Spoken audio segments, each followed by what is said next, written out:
shirkii maanta wuxuu ku furmay shir soo bandhigid horumarinta dhaqaalaha iyo iskaashiga dhaqaalaha Afrika, dalalka Afrika iyo Ruushka. shirkaas oo madaxweynayaashii oo dhan ay ka soo qayb galeen.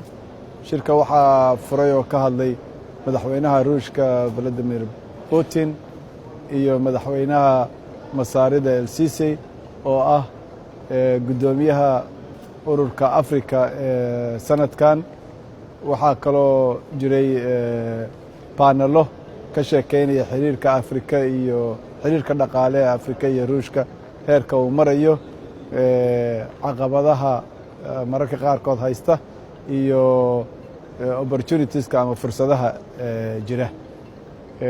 marka shirku maanta intaas ayuu ku saabsanaa forumkaas dhaqaale, laakiinse shirka madaxda wuxuu furmayaa si rasmi ah u furmayaa berrito.